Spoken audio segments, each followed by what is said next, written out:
সাগরে নৌকাডুবির ঘটনায় Malaysia police নিশ্চিত হয়েছে যে মালয়েশিয়া ও মিয়ানমারের একটি শক্তিশালী মানব পাচারকারী সিন্ডিকেট অঞ্চলটিতে সক্রিয় রয়েছে। সেই সিন্ডিকেটের কারণেই মালয়েশিয়া থাইল্যান্ড জলসীমায় নৌকাডুবির ঘটনা ঘটেছে। নিউ স্ট্রেইট টাইমস এই খবর দিয়েছে। নৌকাডুবির ঘটনায় বেঁচে যাওয়া দুই বাংলাদেশিকে নজরদারিতে রেখেছে মালয়েশিয়া পুলিশ। তাদের ধারণা মানব পাচার সিন্ডিকেটের সাথে বেঁচে যাওয়া এই দুই বাংলাদেশির সম্পৃক্ততা থাকতে পারে। বেঁচে যাওয়াদের কাছ থেকে মালয়েশিয়া ও মিয়ানমারের বেশ কজনের ফোন নাম্বার পাওয়া গেছে, যারা তাদের সাথে যোগাযোগ করছিল।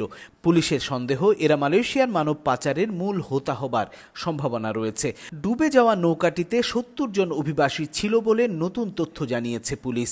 যদিও এর আগে বলা হয়েছিল নৌকাটিতে শখানেক অভিযাত্রী ছিল। ডুবে যাওয়া নৌকার ধ্বংসাবশেষ পায়নি মালয়েশিয়ার পুলিশ, আর বেঁচে যাওয়া কোনো যাত্রীরও সন্ধান পাওয়া যায়নি। শনিবার থাই মালয়েশিয়া সমুদ্র সীমায় নৌকাডুবির ঘটনায় ১১ জনের মৃতদেহ উদ্ধার করেছে মালয়েশিয়ান পুলিশ।